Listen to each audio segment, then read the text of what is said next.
WhatsApp everyone, welcome back to the channel. तो guys, money and banking हमने complete करा। अब बारी है गवर्नमेंट बजट और इसके बाद बीओपी की।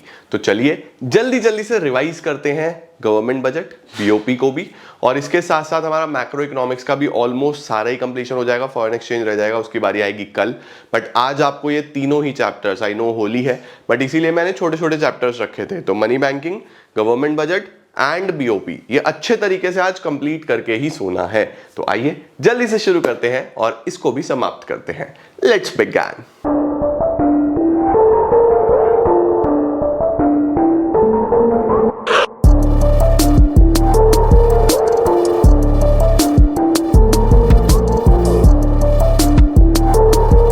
सर, ये गवर्नमेंट बजट होता क्या है? तो देखो, गवर्नमेंट बजट क्या है? गवर्नमेंट इन एडवांस आने वाले साल का हिसाब किताब बनाती है कि कितने हमारा खर्चा होगा, कितना हमारे पास पैसा आएगा, क्या क्या रिसिप्ट्स हैं, क्या क्या एक्सपेंडिचर्स हैं, उन सब का जो हिसाब बनाया उसको हम गवर्नमेंट बजट बोल देते हैं। तो देखो, गवर्नमेंट बजट क्या है? गवर्नमेंट बजट एक एनुअल स्टेटमेंट है शोइंग आइटम वाइज एस्टिमेट्स। किस चीज के एस्टिमेट सर?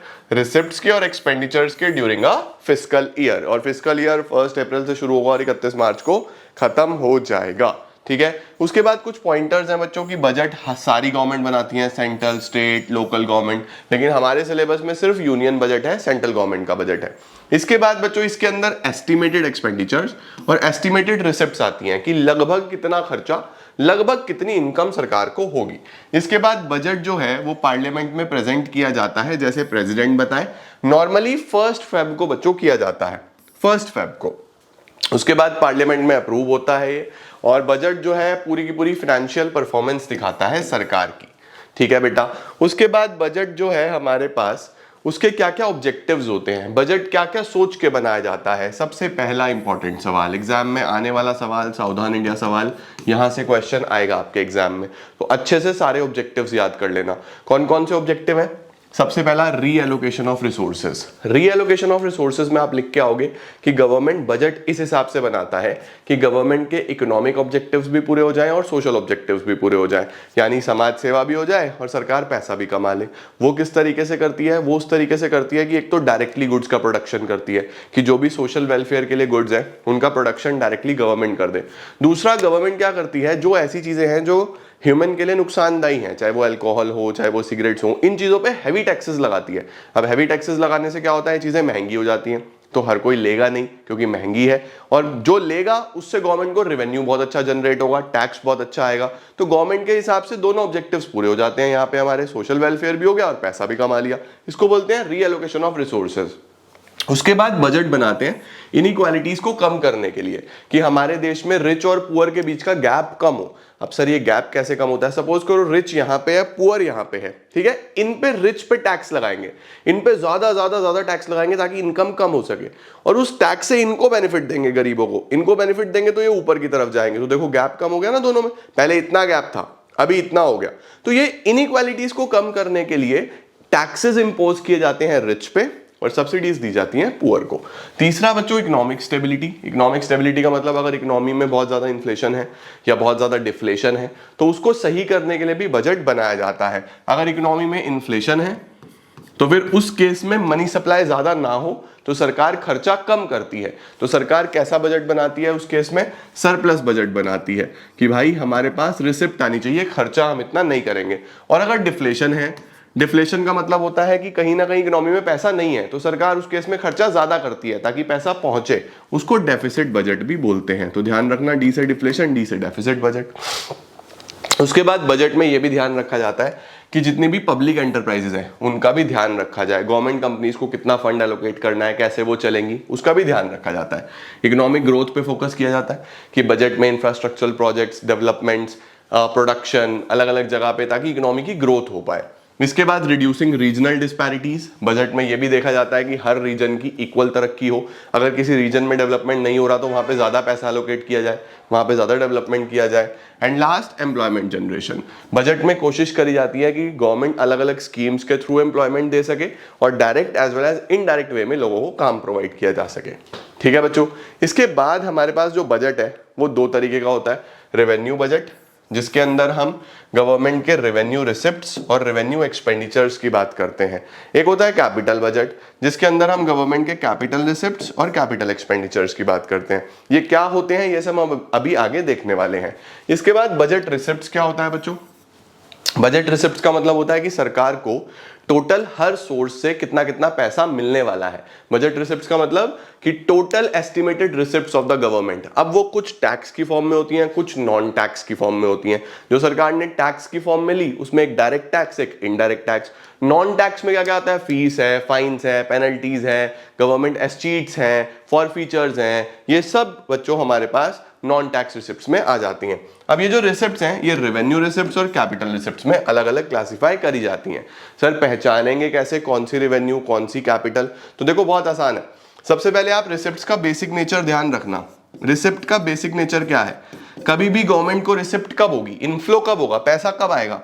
या तो गवर्नमेंट का एसेट कम हो, भाई कुछ बेचा, कोई गवर्नमेंट का कोई पर्टिकुलर एसेट था बेच दिया, कोई कंपनी थी बेच दी, पैसा आएगा ना गवर्नमेंट के पास। या फिर लाइबिलिटी बढ़े, लोन वोन ले लिया, है ना। तो अब रेवेन्यू के साथ हमेशा नीदर नॉर चलेगा। नीदर नॉर का मतलब इन दोनों में से कुछ भी नहीं। ना तो सरकार का एसेट कम हो रहा है, ना ही सरकार की लाइबिलिटी बढ़ रही है। तो नीदर नॉर अगर है तो वो रेवेन्यू रिसिप्ट है। Revenue receipt are those receipt neither create any liability nor reduce any asset of the government. इसमें क्या क्या होता है बेटा? टैक्सेस और नॉन टैक्सेस। सरकार को जो हम टैक्स भर रहे हैं, सरकार के लिए रिसिप्ट है ना, ना तो सरकार की कोई लाइबिलिटी बढ़ती, ना सरकार का कोई एसेट कम होता, है ना। उसके साथ साथ नॉन टैक्स में सरकार हर चीज की हमारे से फीस लेती है। रजिस्ट्रेशन फीस, ड्राइविंग लाइसेंस बनवाओ, पासपोर्ट बनवाओ, कुछ भी बनाओ, हर चीज की फीस है। फाइन्स है हर जगह पे, गवर्नमेंट रेगुलेशंस नहीं फॉलो करेंगे तो फाइन्स लगेगा, पेनल्टीज लगाते हैं। एस्टीट का मतलब होता है जिसका कोई लीगल हेयर नहीं है, जिसका कोई वारिस नहीं है, उसकी सारी संपत्ति किसकी? सरकार की। सरकार की रिसिप्ट हो गई, है ना, एस्टीट्स हो गई। कोर्ट के ऑर्डर नहीं माने तो फिर पेनल्टी लगा दी, उसको फॉरफीचर बोलते हैं। तो सरकार के पास तो बहुत सारे रेवेन्यू रिसिप्ट्स हैं जिसके अंदर टैक्स और नॉन टैक्स रेवेन्यू आते हैं, ठीक है। वहीं पे अगर कैपिटल रिसिप्ट होगी बच्चों, तो कैपिटल रिसिप्ट में या तो लाइबिलिटी बढ़ेगी, जैसे बोरोइंग, लोन लिया तो पैसा तो आया ना, लाइबिलिटी बढ़ गई। या फिर recovery of loan. Recovery of loan का क्या मतलब होता है कि मैंने एज अ गवर्नमेंट किसी को लोन दिया हुआ था, वो रिकवर कर लिया। अब जिसको लोन दिया हुआ था वो मेरे लिए एसेट है कि मुझे इससे पैसा लेना है। जब मैंने रिकवर कर लिया, पैसा ले लिया, तो वो एसेट भी तो खत्म हो गया ना, तो एसेट कम हो गया उस केस में। परफेक्ट, जल्दी से स्क्रीनशॉट लो इसका। डन, बढ़िया सर। अब देखो यहां पे ध्यान दो, टैक्स रेवेन्यू हमारे पास कौन कौन सा होता है? टैक्स रेवेन्यू में हमारे पास जितना भी पैसा सरकार को टैक्स के फॉर्म में आया। अब टैक्सेस दो हैं, डायरेक्ट और indirect. Very important, exam point of view से दूसरा इंपॉर्टेंट सवाल। डायरेक्ट टैक्स कौन से हैं और इनडायरेक्ट टैक्स कौन से हैं? बच्चों डायरेक्ट टैक्स सबसे पहले आपकी प्रॉपर्टी और इनकम पे लगते हैं, इंडिविजुअल्स और कंपनीज के। इनडायरेक्ट टैक्सेस किस पे लगते हैं? गुड्स और सर्विसेज पे। दूसरा, डायरेक्ट टैक्स जो होता है वो आप ही को भरना है, मेरा इनकम टैक्स मुझे ही भरना है। लेकिन अगर सरकार मेरे पे जीएसटी लगा रही है, वो मैं कहीं ना कहीं कस्टमर से ले सकता हूं। तो जो डायरेक्ट टैक्स है इसका बर्डन शिफ्ट नहीं होता, इनडायरेक्ट टैक्स का बर्डन शिफ्ट हो जाता है। तीसरा बच्चों, डायरेक्ट टैक्स प्रोग्रेसिव होते हैं, जैसे जैसे इनकम बढ़ेगी डायरेक्ट टैक्स बढ़ेगा। इनडायरेक्ट टैक्सेस प्रोपोर्शनल होते हैं। प्रोपोर्शनल का मतलब कम सामान लोगे तो कम, ज्यादा लोगे तो ज्यादा, सीधी सीधी सी बात है।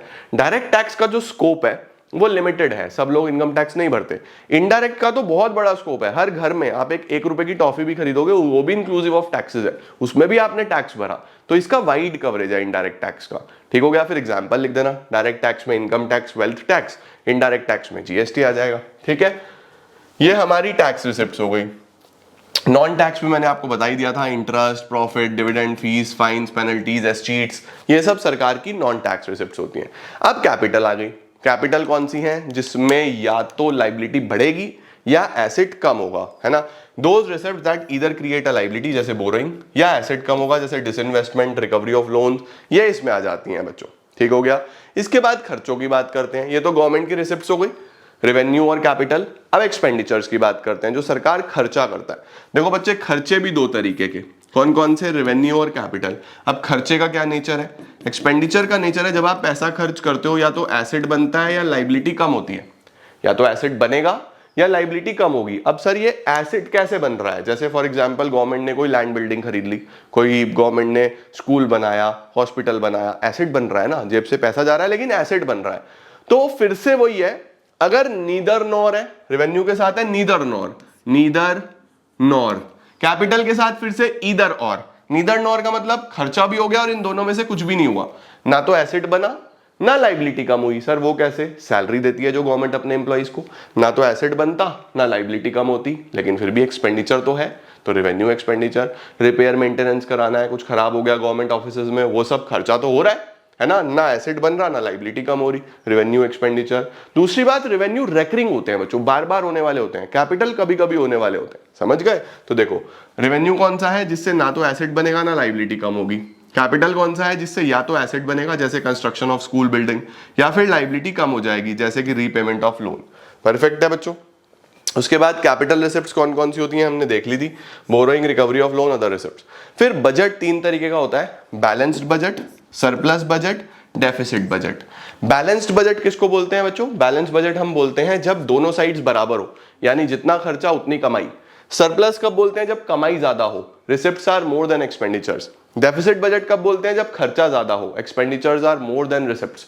तो इस बात का ध्यान रखना, बजट तीन हो सकते हैं, बैलेंस जब बराबर हो, सरप्लस जब कमाई ज्यादा हो, डेफिसिट जब खर्चा ज्यादा हो। डन? स्क्रीनशॉट ले लो बच्चे इस पेज का भी। बढ़िया रिवीजन चल रहा है, मस्त। आओ तीसरा, अब हमारे पास डेफिसिट कितने प्रकार के हैं? डेफिसिट बाबू तीन प्रकार के हैं।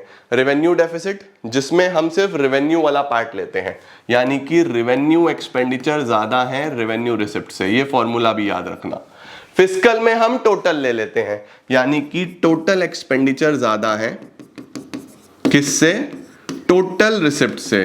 बस ध्यान रखना इन रिसिप्ट्स में कौन सी रिसिप्ट्स नहीं लेनी, बोरोइंग्स नहीं लेनी, एक्सक्लूडिंग बोरोइंग्स, इसमें आप बोरोइंग्स नहीं लेते, ठीक है? सिर्फ non debt creating capital receipts लेते हो। तो रेवेन्यू डेफिसिट क्या है? The axis of revenue expenditure over revenue receipts, ठीक है? इसके कुछ इंप्लीकेशंस हैं। क्या इंप्लीकेशंस है अगर गवर्नमेंट का रेवेन्यू डेफिसिट दिखाई दे रहा है? बच्चों बहुत कॉमन है, सोचो कि गवर्नमेंट का जो मेन सोर्स ऑफ इनकम है वो तो रेवेन्यू ही है ना, रेकरिंग तो वही है ना। अब वही अगर डेफिसिट में जा रहा है, इसका मतलब सरकार अपने नॉर्मल खर्चे भी निकाल नहीं पा रही। तो देखो क्या लिखा हुआ है, It indicates inability of the government to meet its regular expenditures। ये क्या बता रहा है कि सरकार डिस सेविंग कर रही है। डिस सेविंग का मतलब कि सरकार अपने पिछले वाली सेविंग्स में से खर्चे कर रही है। उसके बाद गवर्नमेंट को ये डेफिसिट पूरा करना पड़ेगा कैपिटल रिसिप्ट से, क्योंकि रेवेन्यू रिसिप्ट से तो काम चल नहीं रहा, सरकार के टैक्स वैक्स से तो काम चल नहीं रहा, तो सरकार को फिर या बोरो करना पड़ेगा या सरकार को कुछ एसेट वैसेट बेचने पड़ेंगे, तब सरकार का शायद खर्चे निकल जाए। इसके बाद बच्चों कैपिटल रिसिप्ट्स अगर हम यूज करते हैं, इससे इन्फ्लेशन होता है, महंगाई बढ़ती है इकोनॉमी में। क्यों? क्योंकि सरकार ओवरऑल खर्चा कर रही है, मनी सप्लाई तो बढ़ ही रहा है ना इकोनॉमी में, तो इन्फ्लेशन तो होगा ही होगा। इसके बाद हायर बोरोइंग से फ्यूचर बर्डन आता है नेक्स्ट जनरेशंस के ऊपर। उसके साथ साथ ये एक वार्निंग सिग्नल है कि सरकार अच्छा काम नहीं कर रही है।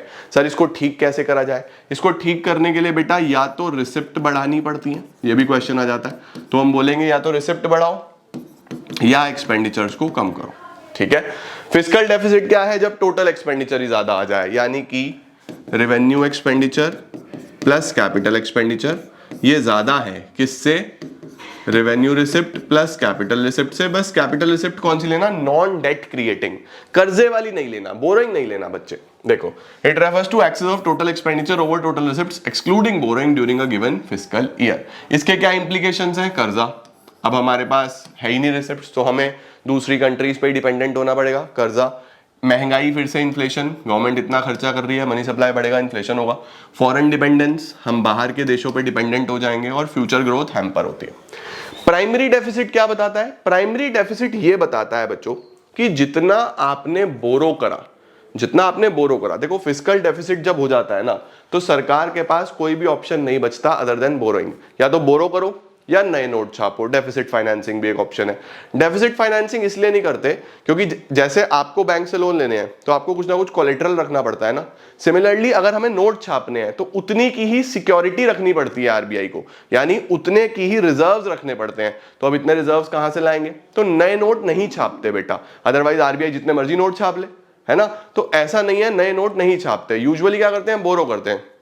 अब जो आपने बोरो करा उसमें से कितना पैसा इंटरेस्ट से अलग यूज होगा, इसको बोलते हैं प्राइमरी डेफिसिट। यानी प्राइमरी डेफिसिट क्या दिखाता है? ये दिखाता है फिस्कल डेफिसिट माइनस इंटरेस्ट। जो मैंने पुराने लोन लिए हुए हैं उस पे ब्याज जो है उसको इंटरेस्ट बोलते हैं। अब सपोज मैंने 500 करोड़ रुपए बोरो करे और ब्याज है 400 करोड़ का, पिछले वाले ब्याजों का, पिछले वाले लोन्स का, तो 100 करोड़ अदर जगह स्पेंड होगा ना, 100 करोड़ अलग जगह खर्च होगा ना। तो हम लोग प्राइमरी डेफिसिट का मतलब ये होता है कि कितना पैसा खर्च हुआ है on the expenses other than interest, interest से हट के, इसको हम प्राइमरी डेफिसिट बोलते हैं। The difference between fiscal deficit of the current year and interest of the previous year. ठीक है, परफेक्ट है बच्चों। अब एक बात और ध्यान रखना, क्वेश्चन ये भी आ जाता है कि अगर ये जीरो हो तो ये क्या दिखाता है बच्चों? अगर ये जीरो हो इसका मतलब ये है कि ये दोनों बराबर है, फिस्कल डेफिसिट और इंटरेस्ट बराबर है। इसका मतलब कि सरकार ने जो बोरो करा है वो सिर्फ इंटरेस्ट के लिए करा है, इंटरेस्ट ने गवर्नमेंट को फोर्स करा कि बोरो करो। समझे? ये भी बहुत इंपॉर्टेंट पेज है, स्क्रीनशॉट लो, यहां से भी क्वेश्चन फंस रहा है तुम्हारे एग्जाम में। परफेक्ट। इसके बाद कुछ डिफरेंसेस हैं बच्चा, डिफरेंसेस हमेशा इंपॉर्टेंट रहते हैं, स्क्रीनशॉट ले लीजिए। डिफरेंस इस चैप्टर से आ भी जाता है और शायद आ भी रहा हो परसों, तो बार बार बोल रहा हूं ये इंपॉर्टेंट है। Differences are very important. Direct tax indirect tax का डिफरेंस बहुत इंपॉर्टेंट है, तो पेपर में मिल सकता है तुम्हें। डायरेक्ट टैक्स किस पे लगेंगे? इंडिविजुअल कंपनीज पे। इनडायरेक्ट टैक्सेस गुड सर्विसेज पे। इसका बर्डन शिफ्ट नहीं होता, इसका बर्डन शिफ्ट हो सकता है। ये प्रोग्रेसिव होते हैं, ये प्रोपोर्शनल होते हैं, इनका लिमिटेड रीच है, इनका वाइड रीच है। पीछे पढ़ा दिया था सारा, सेम पॉइंटर्स वही आ गए बेटा। Revenue receipts neither create liability nor reduces asset, either create liability और रिड्यूसेस एसेट। रेगुलर, इर्रेगुलर, इसका कोई फ्यूचर ऑब्लिगेशन नहीं होता, गवर्नमेंट को मिल गया बात खत्म। इसका कई बार ऑब्लिगेशन होता है, जैसे बोरो करा तो रिटर्न तो करना पड़ेगा ना, फिर एग्जांपल्स लिख देना। ठीक है, ऐसे ही tax revenue, non tax revenue. Tax revenue वो है जो सरकार को पैसा मिला टैक्सेस से, नॉन टैक्स जो टैक्स से अलग मिला।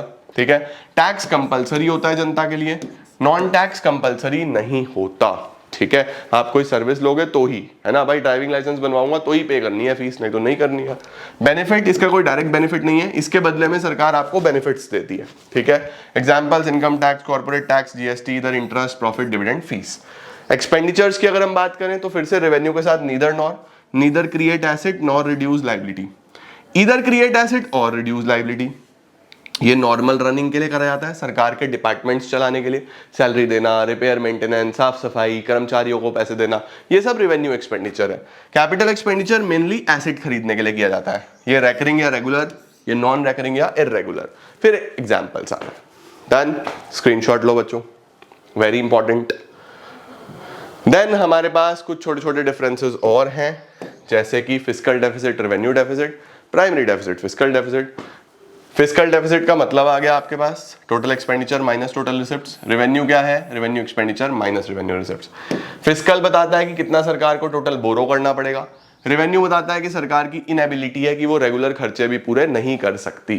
प्राइमरी डेफिसिट क्या है? Fiscal minus interest. फिस्कल क्या है आपने अभी पीछे देख ही लिया, ये बताता है कि कितना बोरो कर रही है अदर देन इंटरेस्ट। ये बताता है कि कितना सरकार को टोटल बोरो करना पड़ेगा। फिर फॉर्मूला आ गया बच्चों, ये भी कुछ फॉर्मूलाज है। रेवेन्यू डेफिसिट कैसे निकलेगा? Revenue expenditure minus revenue receipts. Fiscal कैसे निकलेगा? Total expenditure minus total receipts. Fiscal deficit का एक फॉर्मूला और टोटल एक्सपेंडिचर को ऐसे भी लिख सकते हैं, है ना। और primary deficit fiscal minus interest. ठीक हो गया बच्चे? तो ये था हमारे पास गवर्नमेंट बजट। गवर्नमेंट बजट के PYQs का लिंक मैं आपको डिस्क्रिप्शन में दूंगा, वहां से आप PYQs भी कर सकते हैं। स्क्रीनशॉट लेना है, जल्दी से लो, जल्दी से ले लो बेटा। इसके PYQs का लिंक आपको डिस्क्रिप्शन में मिल जाएगा और ये भी हमारा समाप्त हो जाता है। आई होप आपको इस पे भी पूरी क्लैरिटी आ गई होगी। इसके बाद बस एक चैप्टर और आज करना है, वो है BOP। वो तो छोटू सा है, फटाफट से हो जाएगा और उसमें तो स्कोरिंग भी है, वो बहुत नंबर भी पूरे आते हैं, तो बहुत अच्छे से पढ़ना, उसको भी कंप्लीट करते हैं। ठीक है, thank you so much everyone, keep growing, keep glowing and keep smiling.